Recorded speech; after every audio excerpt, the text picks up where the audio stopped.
all we imagine as light. Mungkin saya tak pasti. Saya rasa tak semua orang suka filem ni.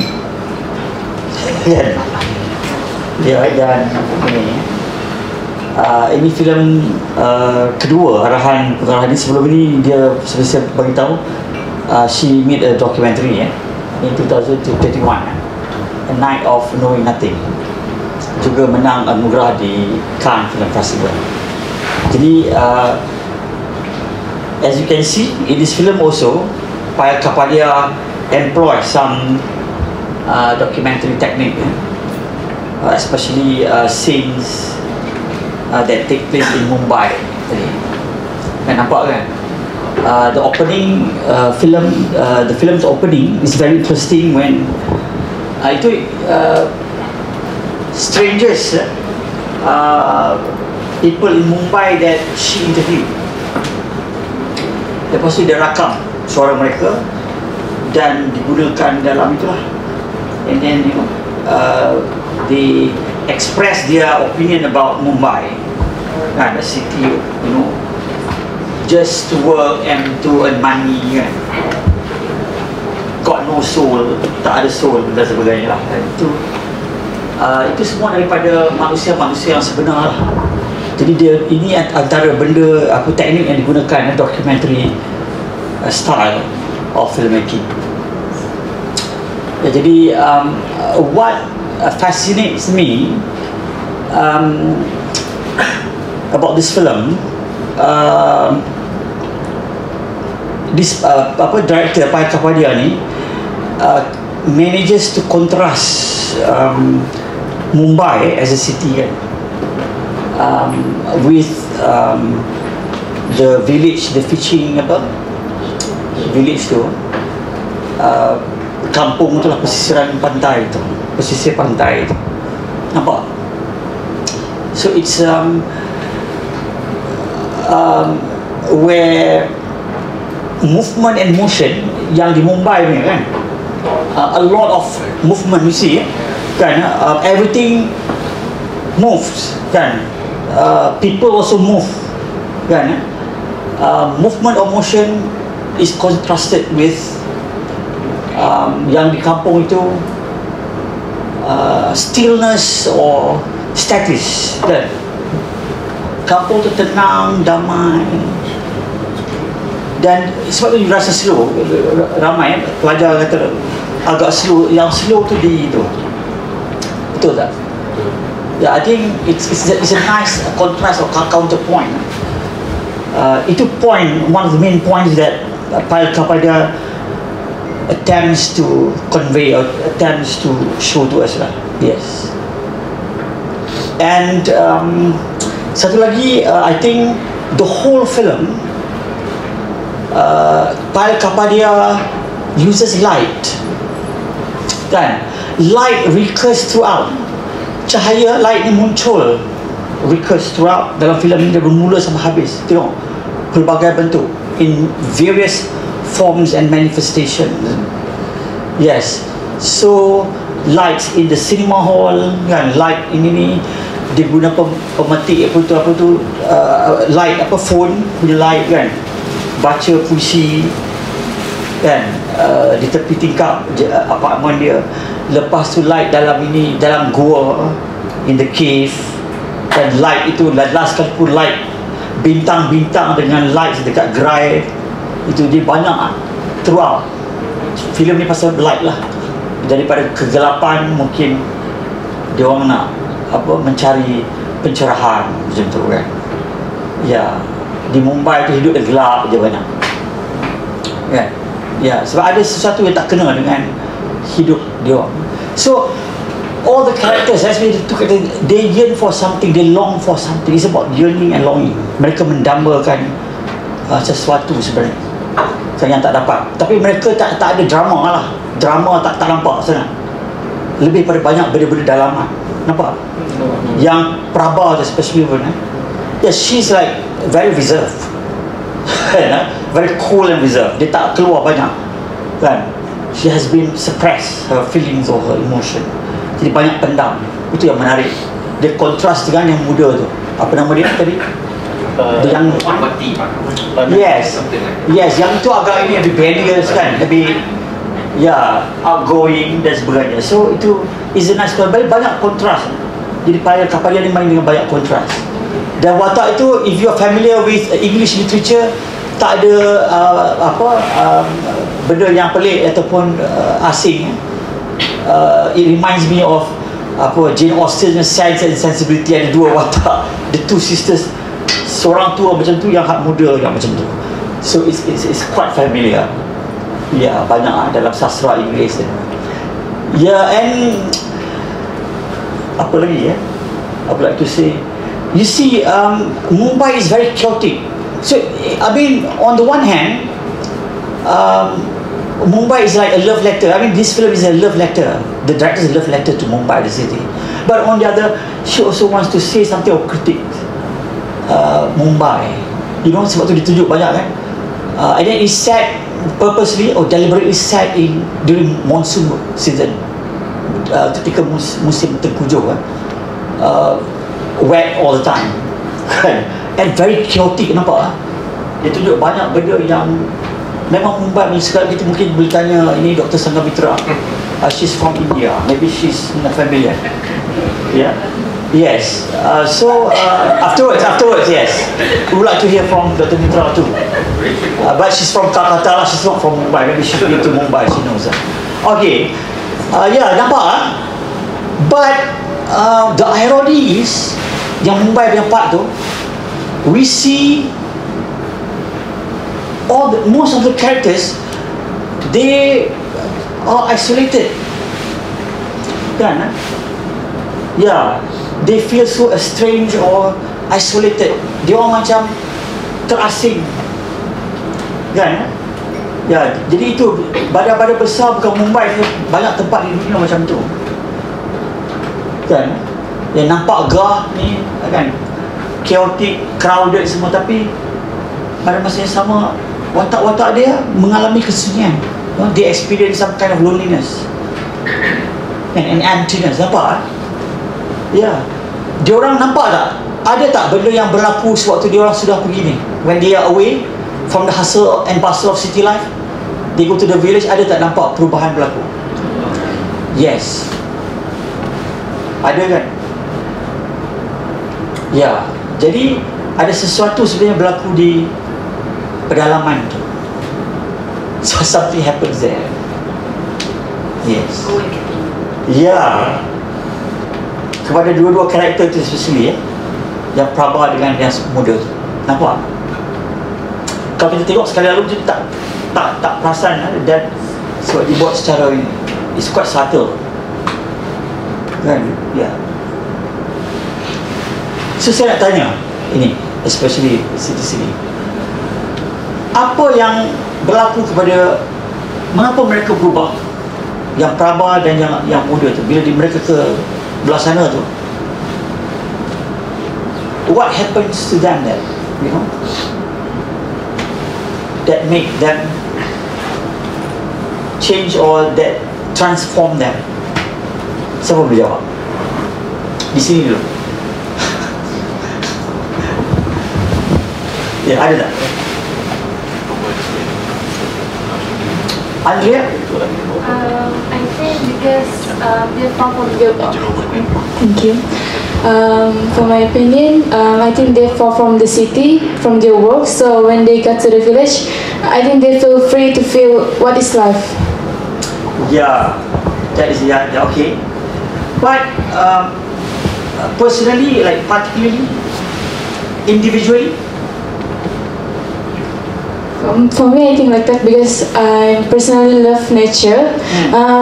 The scene where they get away from the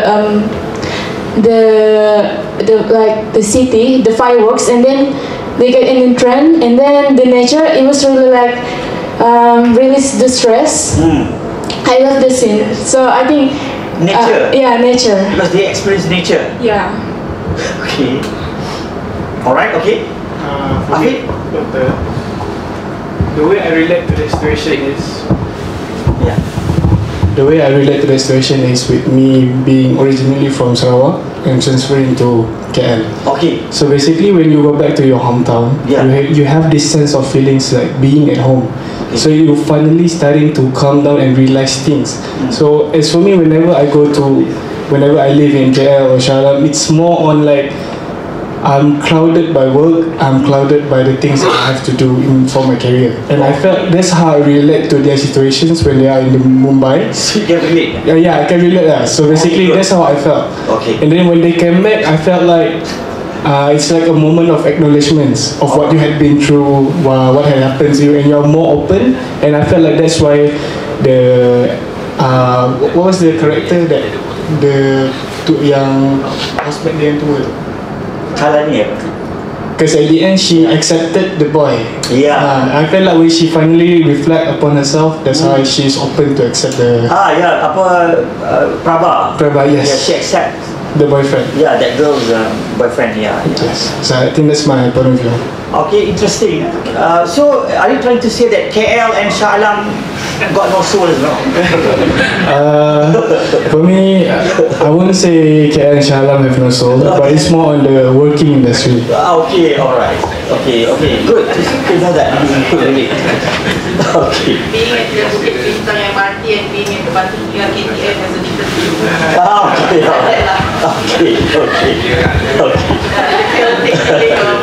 Okay. Batu Tiga you have. Ya, banyak yang boleh relate dengan kisah ni. Okay. But I would like to ask you, what makes Prabha tu dia akhirnya dia boleh accept kau mula memang tak boleh. Even waktu dia intai dalam hutan tu, I mean she's like, for me, my point of view, when before she didn't have time to truly understand and reflect upon what the situation. So, like an example, maybe during at Mumbai, because of how the situation is there. But I think along the movie, as the movie progresses, I think that the major character development I can see is that she begins to be more open. Okay. Dia lebih menerima and dia membuka hati lagi, which is like when you are finally at ease. Okay. So that's why I feel like she accepted. Okay. Alright, maybe ada jawapan lain. Kita tunggu. Ya. T.S. Mastra.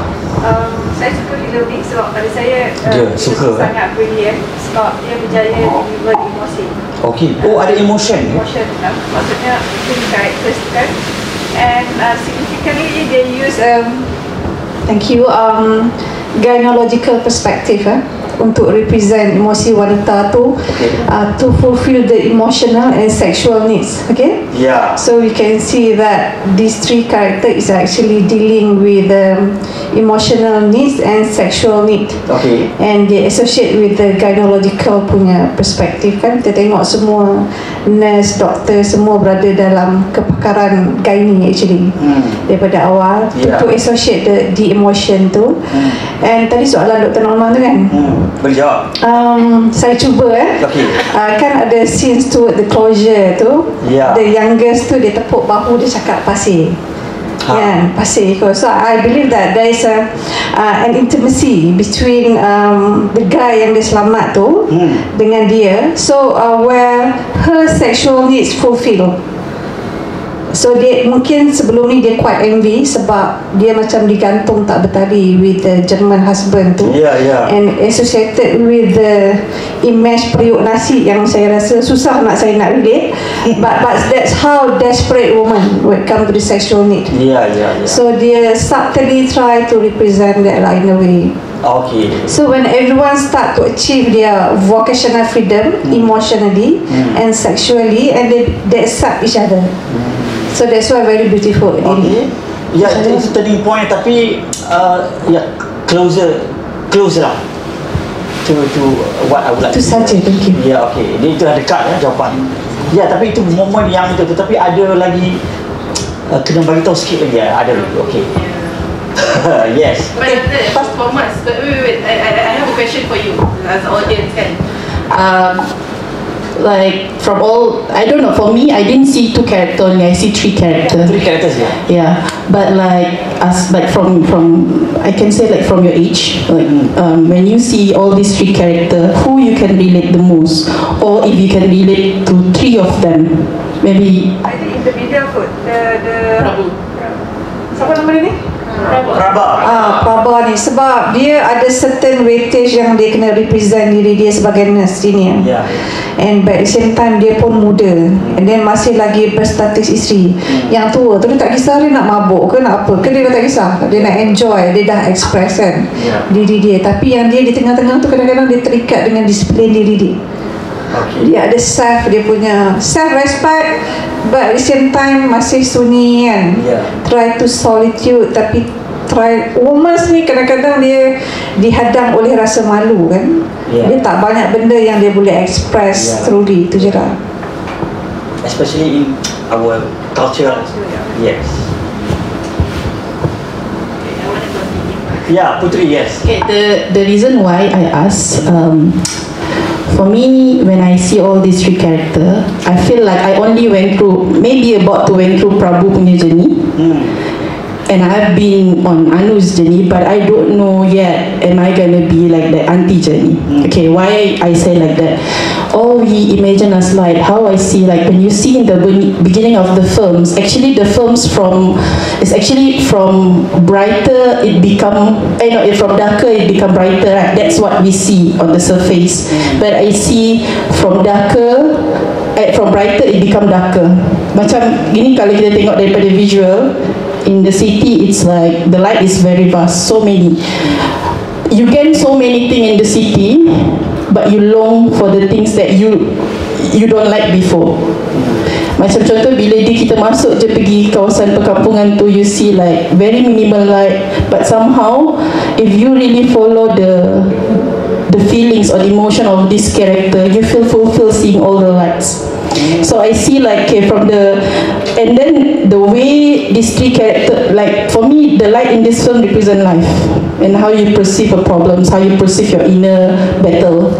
So every 3 character perceive their problem differently. For example, from Anu experience, he want freedom from the parents. He want, like, I think every young, as someone from also travel back from Borneo, what I imagine KL life is the life of that I always been dream as a kid in my village. But once I'm here, now I'm going to middle age, I feel like I'm longing for the life that I left. So that's the feeling of, but for Prabu, for Anu, it's like more, I want to explore, I want to like have freedom, I don't want control, I want to do what I want. And that's the life of city life. Doesn't matter lah kat mana kita pun kan, tapi itulah thing, itu adalah jiwa muda orang kata. But once you go into middle life crisis, I think Prabha, she want like something like macam mana, stable, and you can be satisfied. You don't have to be like so extravagant because you already experienced that, but you just want a stable relationship, a stable things that. And I like the words of gantung tak bertali, because that words has been mingle around on Prabha punya journey, because like it's a battle within herself, like okay, there's a good man approaching me, but I cannot. It's like a moral battle, you know, your desire said I want, but your moral said don't. So it's a battle that no one can answer except you have to accept which one you want to go. You want to let go the moral, or you want to let go your desire or the inner things that you want. So I think it's Prabhu journey, going back to the, you know, when we see the character, sometimes we get confused. Is it really his husband? Actually it's not. I think she was confront all the internal things that she been suppressed within herself.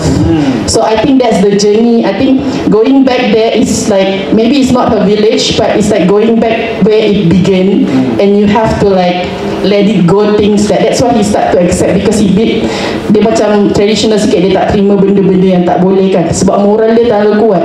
Tapi towards the end he accept the boyfriend, because at the end of the day you have to live what you believe and what you enjoy, like the auntie character. character. Sebab walaupun rumah dia dah kena ambil, she let go because she said I still have other life in the kampung. Because bila kita balik kampung, dia macam contoh lah kan, macam mana banyak pun masalah bila kau balik dengan, let's say like mother, I'm sorry if anyone have mother problem, but let's say you go back to your mom, you feel all your problem are being taken away. That's the auntie character, because when you at the middle age, you don't, I think you let go everything and you just like enjoy life as it is. So that's why I'm excited for that. Like, am I gonna be like that, or I'm gonna be like stuck in, you know? So you also can relate to this? I relate to all three characters, even though towards the end I just really hope I can be like her. At the end, something like that lah. So pertama sebab Putri ni alumni kita. So she's aspiring filmmaker. Now she's working on her first feature film with Semang dan minta kontak dari dia. Ya, pasal ni. Okay. Yes, we would like to hear Annie. Okay. Terima kasih Puan Surah. Yes, Dr. Mitra, maybe because you are from India, I think, yes, I think you can relate better perhaps to this story. Yes. Have you been to Mumbai, Dr. Mitra? Yes, I have been to Mumbai. Okay. Please share your experience and everything, your thoughts about this film. Okay, what I could relate the most, right from the beginning, yes, is such an authentic depiction of India. Authentic depiction. It's like Mumbai, like the Mumbai that people know. It's not the Mumbai that is depicted here. Mumbai is a city of very big contrast. Okay. Yeah, if you go out of India, Mumbai appears in a very different way. All right. Yeah, that wonderful depiction of city. Wonderful. Wonderful depiction of city. So personally, this film lived up to your expectations? Yes, of course. Okay, I'm happy that I come. Okay. Yeah. I'm happy to hear that. Yeah, because like I don't know how much people can relate to it, but like there's rail, there's ease of the train, because Mumbai's lifeline is train. Okay. Yeah. And the use of the train in different situations, in different emotional situations as well. And it was actually shot in Dadar and Lower Parel area in Mumbai, which was not the Bollywood Mumbai. Yeah, not the Bollywood Mumbai. Yeah, it's a completely different Mumbai. Okay. Where and the kampung that we were talking about, it is a Ratnagiri is not actually a kampung here. It is a coastal city which is actually in between Mumbai and Goa, in between, and it is a Konkan region. Yeah, and that region is because one of the things that I think nobody could catch, there is a very good political message here. Okay. Yeah. All right. Yeah, like during the 80s, 90s, a lot of Konkanis over there, they migrated to Mumbai to work in the cotton factories. Okay. And those cotton factories are located in that area, Lower Parel, Dadar areas. Yeah. And then like in 2000 onwards and something, that those areas are being gentrified. And that is why Parvati's struggle, that you have to show the papers to prove that you are a resident here. And that has actually last 5 or 6 years, there was a very big political thing going on that you have to show the papers to prove that you are a citizen of India because of our partition issue. And there was already a slogan that hum kagaz nahi dikhayenge. That means we are not going to show our papers. Yeah. Like even though like I have papers, my parents don't. And so like the protest was going on, even though we have papers, we are not going to show, because it is a very political thing. And so I think that she was also, because Payal Kapadia, as probably you know, is a strong activist as well. Yes, yes. Yeah, she raised voices against many things that we don't dare. Yes. I think that's one of the reasons last year India rejected this film, you know.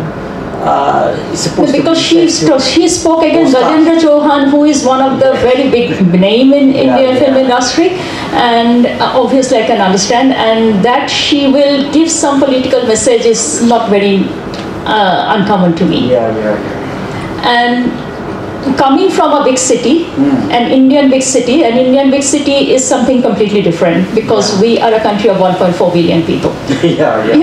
So coming from that kind of big city, which I can relate to, is that like big cities are always attractors of migrant workers.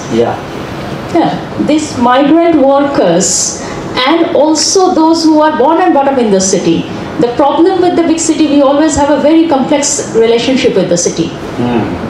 We are born and brought up there, all the migrant workers are there for 20, 30, 50 years or generations, but we are still longing to belong. That is something missing we all feel, and which was, I think, depicted here. That we all want to belong to something. We all, even in a country of 1.4 billion people, we don't have a person to speak to. We don't have anyone to speak to, which is a reality. And in desperation, like people try to cope. The coping mechanisms are different. All three characters show different coping mechanisms, but they are all trying to belong in their own ways. One of the issues depicted here is the issue of language. They have to master Hindi, for example. Well, the thing is that because like India is 22 official languages.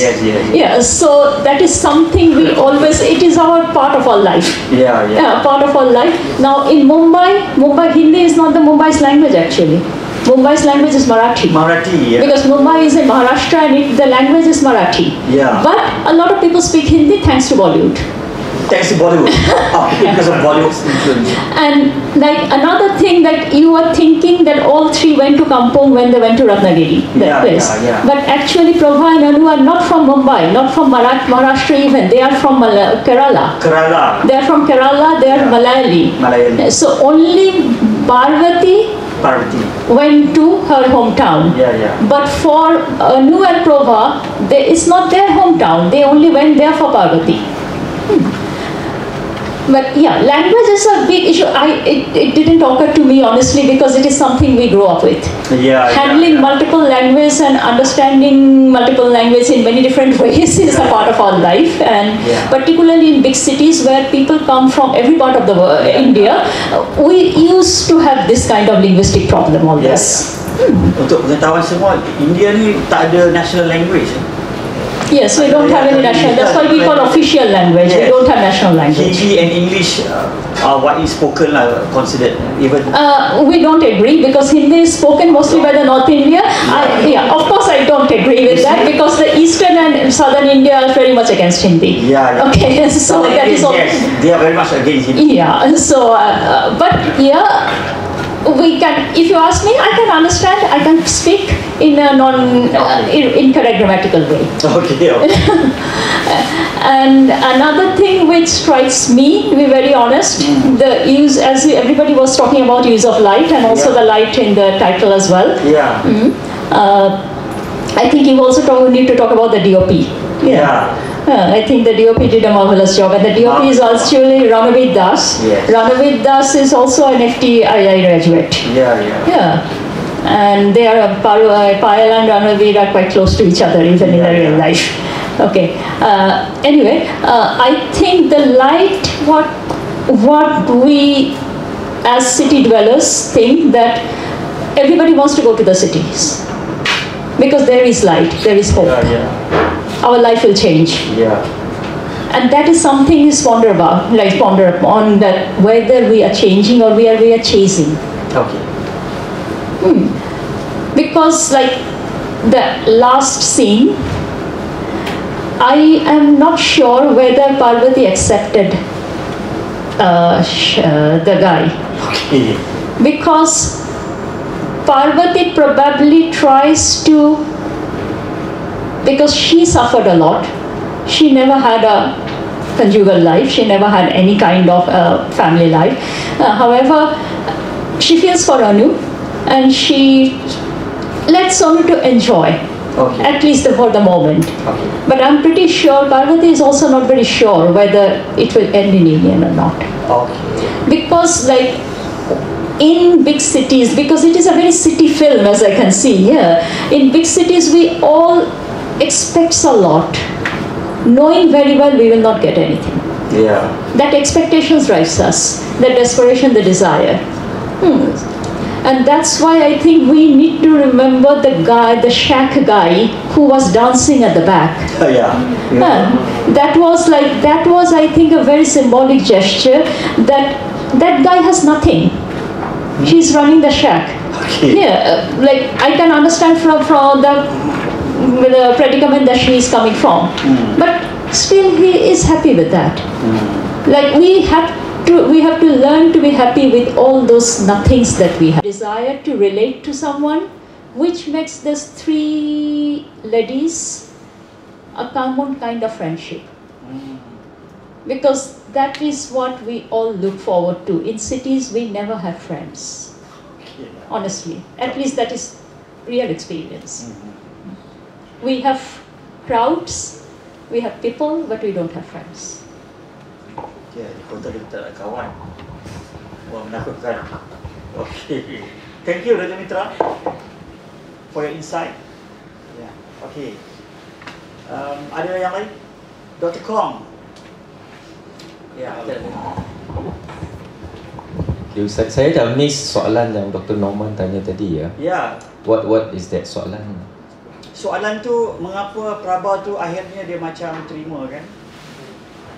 Boyfriend Anu tu dan dia last nampak okey dah.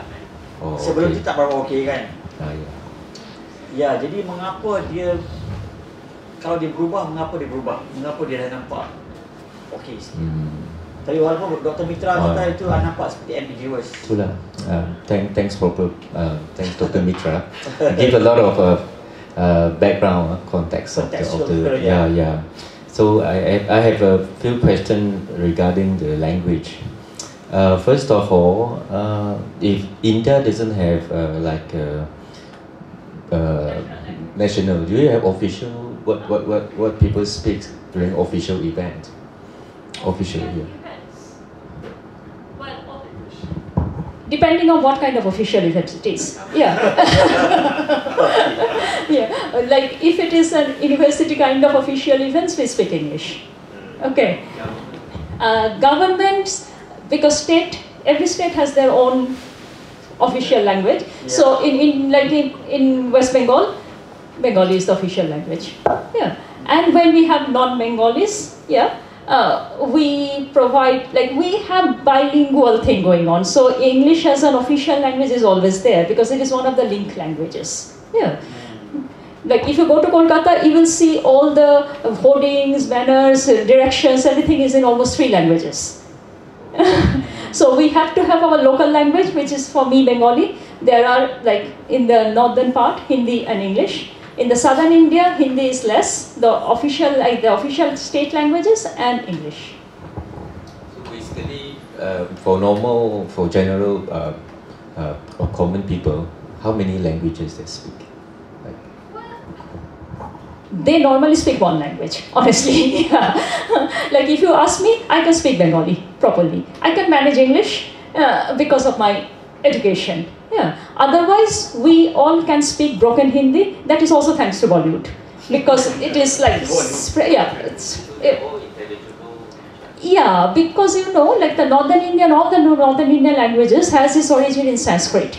So there are quite a lot of similarities. So I can follow a little bit of Oriya, I can follow a little bit of Punjabi, even Nepalis and others, which is not a part of India, but I can still follow. Even I can still follow a bit of Urdu. I can't read, but I can follow. I can manage to speak incorrectly.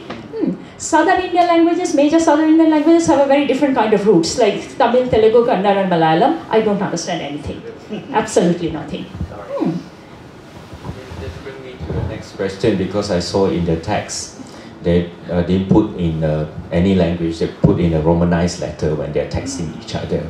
So I wonder whether that is a director choice to make the language seems understand for everybody, or it's just because of technology? We have all the languages have their own scripts, okay, and so most of the time all the our mobile phones doesn't have that script.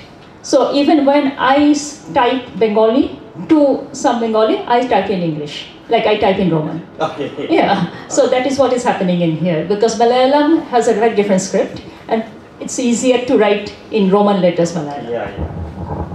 thanks. Okay, that's my question. But I would like to give some my views, especially during the last scene, my interpretations. I think it's similar to one of the movie, the Ballad of the Cow, in the Iranian movie, if I'm not mistaken. There are some part of the scene that where it has partially imagination, fantasy, and partially reality, where we do not know whether that's really happening or not. I like that a lot. I think that I've seen that in many, that kind of scene in many other Asian movies as well. Yeah. So my interpretation on that scene is, I think Prabha, we know that she has been longing for her husband, but yet at the same time she has been so much involved in her profession, and treat her profession as her passion. She is very passionate in her profession. We know that from the way she helped or to say save the life of one of the victims, And I think that particular scenes try to tell us in a way that she substitutes her happiness, in a sort of a replace the passion of her work, and in the form of that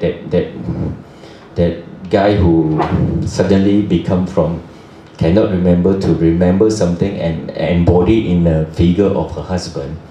So that seems to me like an embodiment of her passion towards her work, a kind of a replacement. So that figure of a man who actually become of her imagined husband is a replacement to her passion towards, or what her passion that her has on her work.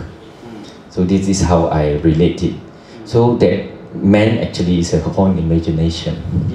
Yeah. So that's relate to some of us who work in the city as well, where just now you mentioned about loneliness and all that. We tend to replace our relationship, maybe our compassion, our feeling with our family, or maybe a certain person with our work. Yeah. So I think that's what the director tried to tell. Yeah. So it kind of replacement. So at the end, I think Prabha still hasn't seen her real husband, but she resolved in a way that whatever condition that she's right now, and then with her own imagination as well. But my question just now, what makes her transform? That one is another. Yeah, that one I think some of them. Can you answer that? I think part of this has been answered. It's throughout all the journey from city back to the village, and all her experience. In fact, when three of them in the village, they become themselves more than when they are in city. This is what I think. In city, they will try to bring an image of what people expect them to be. Yeah, they're living in some type of image, which is like a hypocrite, hypocrite. But when they back to the village, they become whatever they actually wanted to be. You can see one scene when Prabha just poo in a jungle. Yeah, I think that's one way of the director to show human nature. Most of us, just poo and just pee everywhere, including, I like the way the director, make use of the jungle as a space for nature, in a way that human poo and human have, romantic scene. One of the scene where they're having something over there, right? So I think that's a very good use of the jungle as a private, or maybe a space where people can express whatever they want to do, without being blocked by ego or any other things. So it's a lot of process, and I noticed that lighting also they like. But I agree with just now. I feel that it's from dark. From bright become darker somehow, not the other way. I feel the city is I mean, there's a lot more light during the city scene more than the kampung. The kampung is very dark, I think. Because in the city is darker. That's why it has more light. Oh, I feel the other way. The other way around.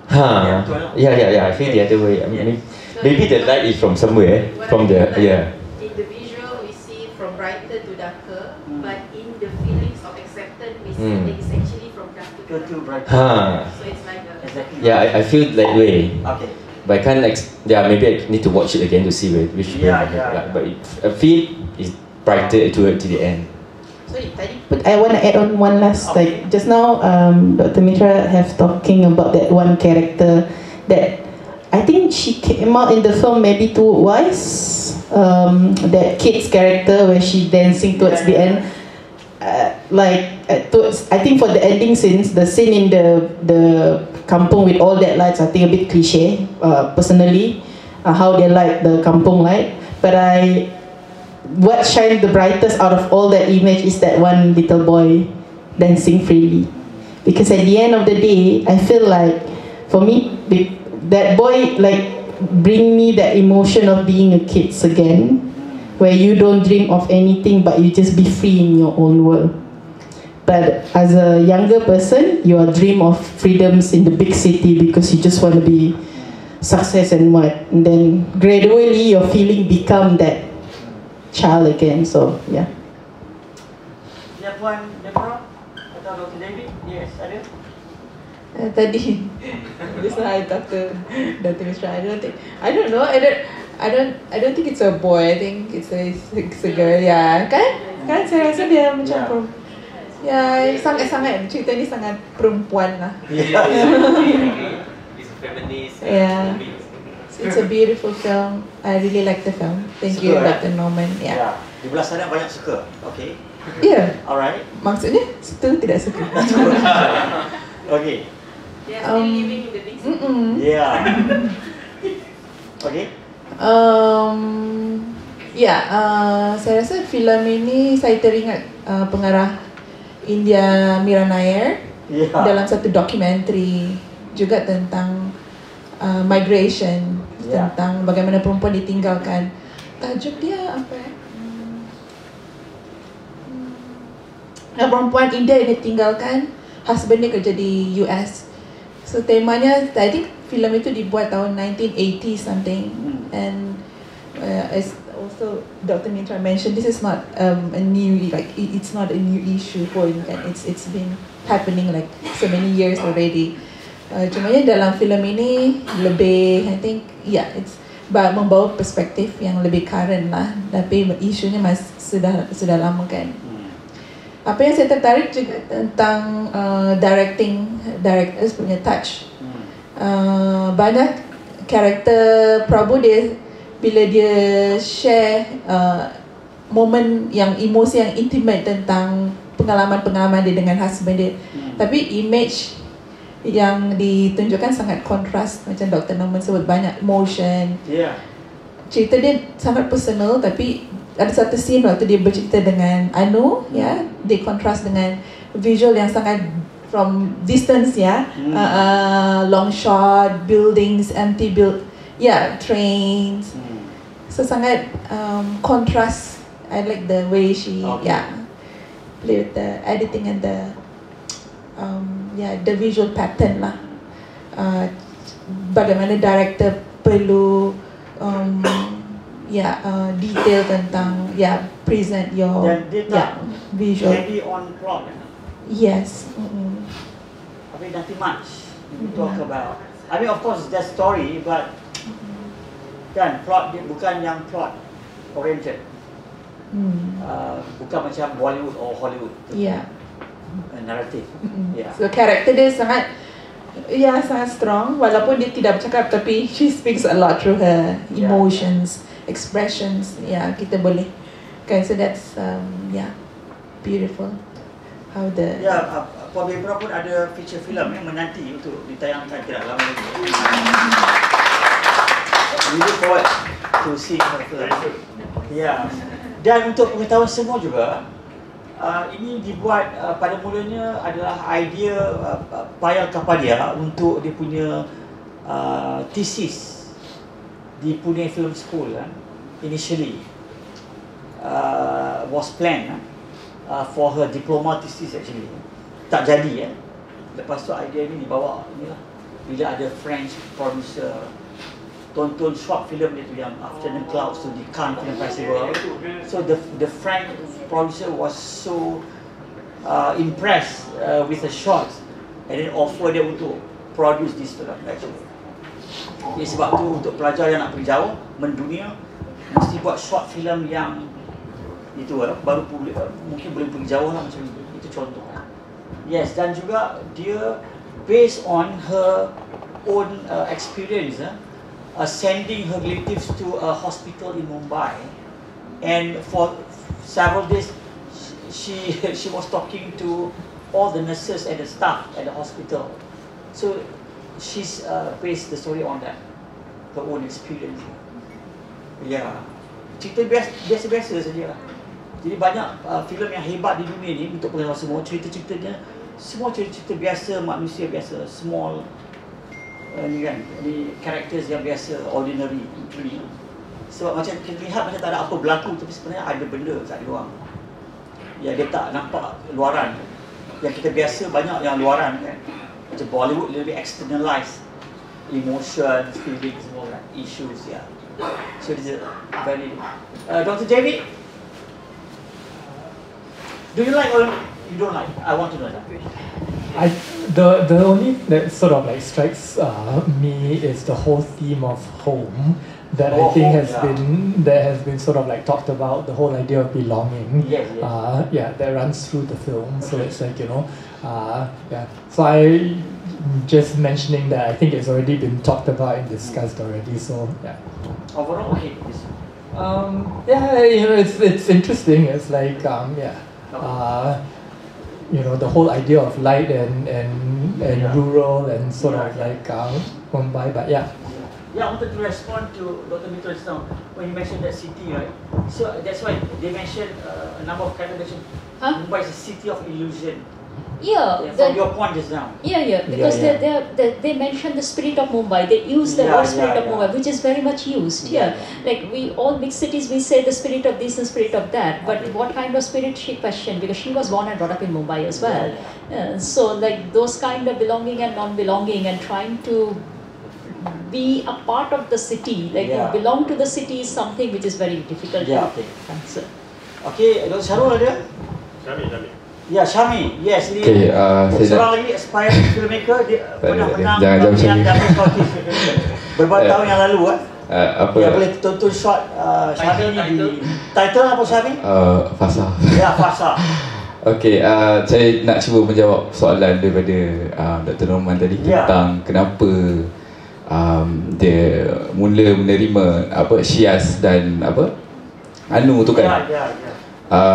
Jadi saya rasa dari beginning lagi cerita ni dah pada start, kalau ingat masa dia cakap dengan patient dia yang tua tu, kan patient dia macam illusionate about her own husband yang datang menghantui dia.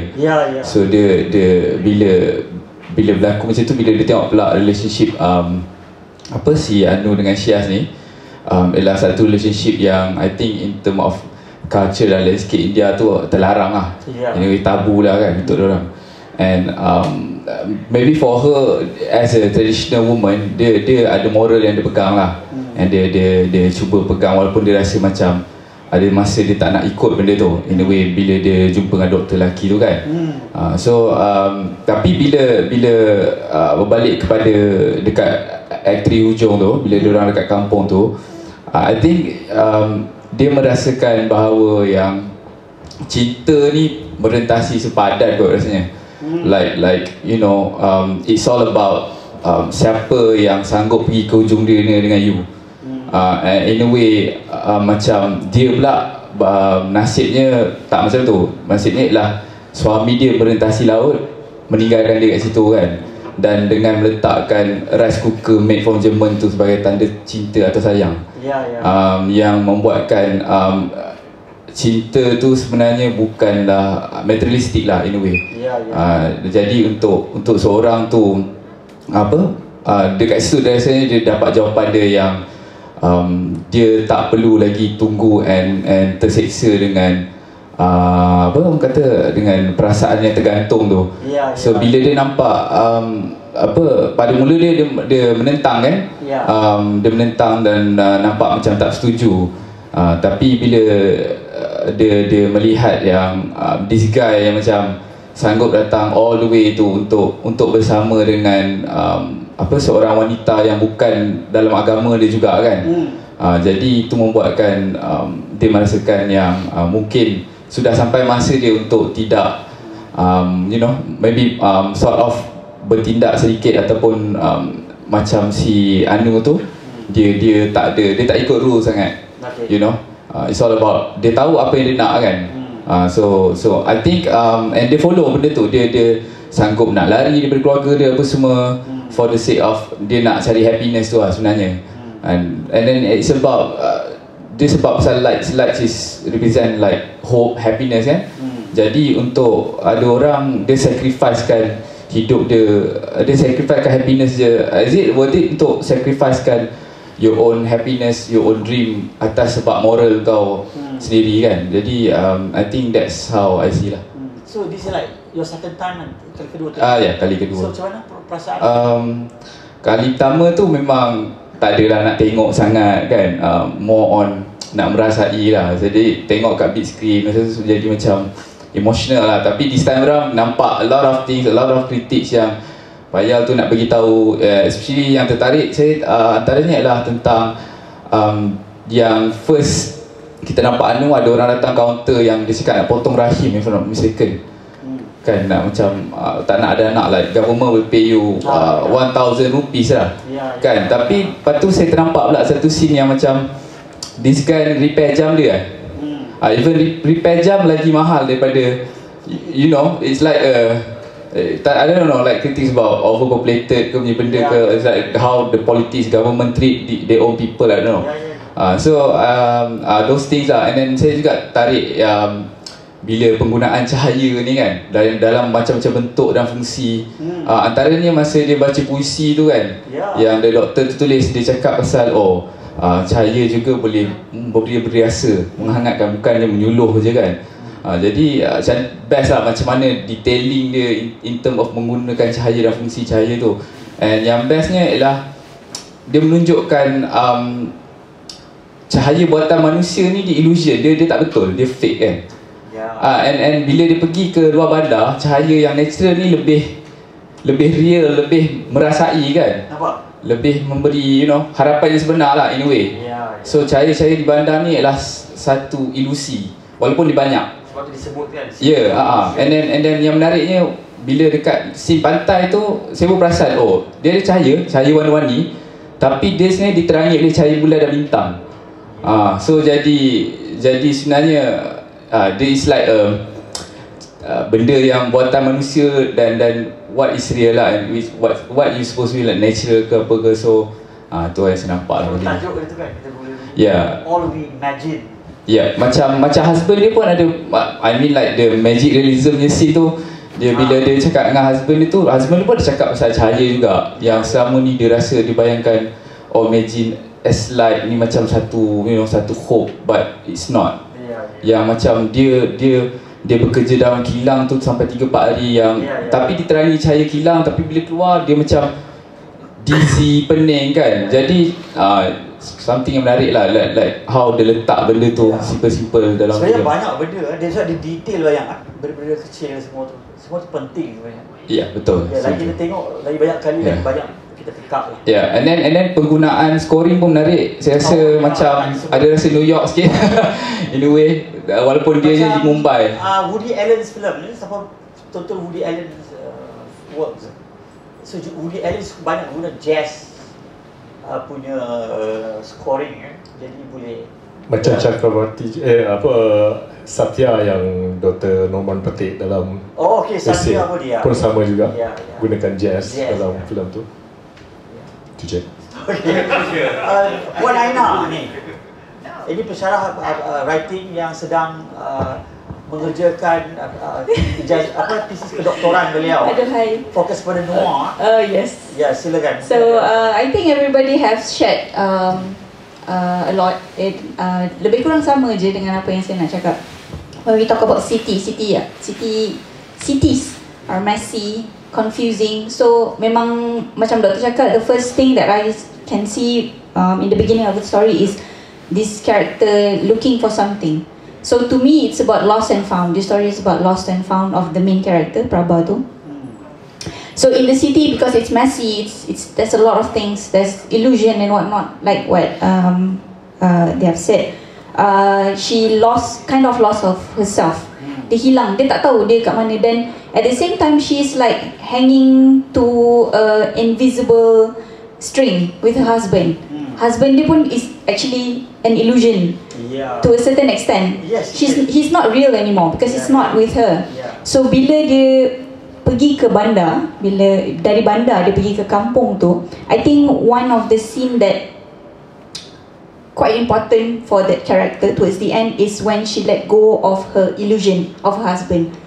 She let go and she chose herself. So when I said it's about lost and found, she was lost because she didn't receive the love that she was supposed to receive. But then again, she found herself. She chose herself and she chose to love herself. So that's when she let go. Bila dia cakap yang stop tu kan. So she let go of the illusion of her husband. And that's how she can move on and accept. Ada dialog, the line yang ada. I can't remember, but she. Tapi tak tunjuk dia orang kan? Tak. Yang there's landscape kat luar kan? Yeah. I do not want to see you anymore. Yeah, I don't want to see you anymore. Yeah. So she kind of cut the ties, the imaginary, that invisible string she had with her husband. She cut it and she chose herself. For me, she chose love, and that love is actually for herself. So that's where she found her light.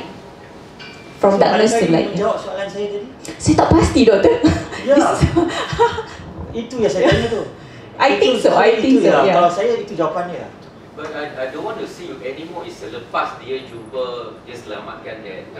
Itu lepas tu. Itu nak ending tak? Itu nak ending. Tak, selepas itulah. Lepas tu dia jumpa balik. Lepas dia jumpa jungle. Ya, selepas tu dia okey. Ya. Nampak, ingat tak? Dr. Kom? Betul. Yang dia kata, I don't want to see you anymore tu, itu berlaku bila? After the guy at the shack tu. Cium tangan dia kan? Yes. Itu sudah nak habis dah. Ya. Tak, betul. Lepas tu yang dia dah okey. Tapi if anyone realize, dia kat mana yang betul-betul trigger dia punya permasalahan Prabha.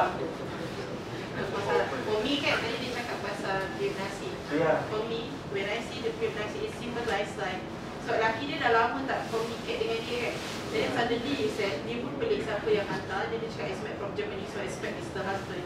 But when you try to call the husband, he didn't. But it's like, it symbolize like this husband try to say, I'm here tengah cari rezeki with kita. So wait for me, tapi it's like tak bertanya bila try contact balik tak dapat. So I think that's the core of the whole. Yeah.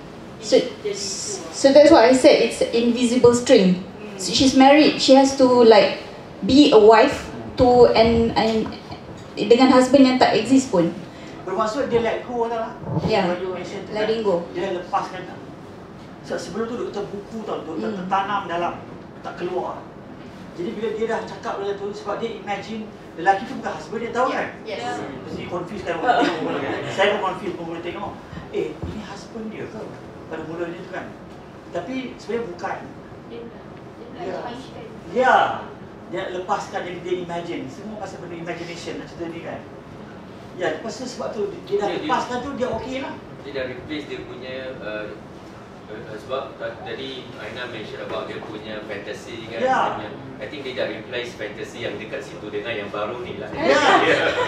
Sort of, Dan Anu juga, tengok Anu juga ni, sebab di Mumbai ini censored version ni. Untuk maluan semua. Ini versi yang telah disensor. Ya. Jadi bila dia sebenarnya di kampung hutan tu, dia ada make love dengan that guy yang Anu tu, dengan boyfriend tu. I think tak tunjuk pun kita boleh tak tunjuk pun boleh, ya. Tahu. Jadi bila di Mumbai tu dia orang ada banyak halangan kan.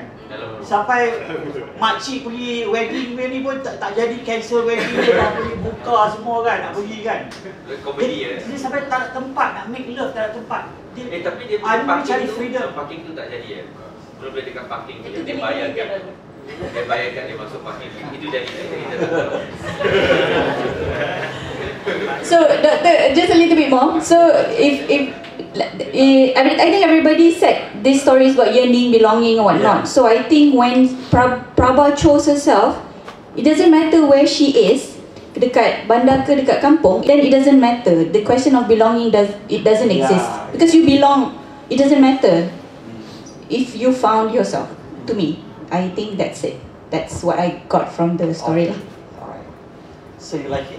I love it. Okay. I mean, last sebelum itu dah lewat Ya, Umar kita ada juga another aspiring filmmaker, video maker. Yes. Umar, Farhan, tak ada. Siapa last kita buka untuk terakhir sebelum tutup? Anyone? Ada yang nak tambah ke apa lagi yang belum bercakap? Filem ini akan ditayangkan Julai ini di Malaysian International Film Festival MIFEST. Dan pelakon, saya dapat tahu pelakon itu yang Prabha itu, dia akan datang ke KL untuk Q&A session. Ya. Oh, itu censored juga. Itu dia orang akan tutup dengan ni. Dia orang akan tutup dengan kertas. Ya. Cepat sebelah Ya, dia orang akan tutup dengan kertas secara manual, dia orang akan buat begitu. Yes, MIFEST dia macam tu. Ya. Dia patut dapat kopi kita. Kan? Ya. So kita dah censor di sini. Bila dia datang? Julai, end of July, MIFEST. Yes. Filem dia akan ditayangkan lah. So kita tayang dulu lah, setiap tahap tayang dulu. Saya tak faham tutup dengan kertas. Ya, MIFEST. Bila ada babak ni, dia akan tutup dengan kertas. Dia punya dekat projektor tu ditutup. Oh, macam tu sampai? Yes, dia orang buat macam tu. Tapi tadi tak ada kan? Ini cara lain. Oh. Ya, kita sensor cara lain. Yang saya nampak tadi itu alkohol saja, tak boleh macam bahaya. Dia tak buat macam tu. Itu ortodoks. Itu cara ortodoks. Okey, ada lagi? Last, siapa lagi? Bagi peluang. Ini siap intihab yang ini? Ya, ada? Last. First of all, saya bukan student filem, bukan orang filem. Tak apa, kita kisah. Okey, apa yang saya dapat daripada saya menonton filem ni pertama kali, sebab ini first time saya tengok filem ni. Apa yang saya dapat lihat adalah dalam hidup kita akan jadi macam 3 orang tadi tu. Sebab setiap seorang tu dia mewakili satu fasa dalam kehidupan. Sebagai contoh yang tadi, yang perempuan yang suami dia dekat Jerman, mungkin itu fasa kedua dalam fasa dewasa. Macam fasa pertama adalah yang perempuan pertama tadi yang try to make love with her boyfriend tu. Jadi kat sini apa yang saya boleh cakap, kita, fitrah kita sebagai manusia, kita ada nafsu. Dan bila semakin meningkat usia kita apa yang kita harapkan ataupun nafsu kita akan berubah-ubah. Dia tak sama macam contoh masa kita budak-budak, nafsu kita mungkin lebih ke arah permainan ataupun video games, apa-apa saja.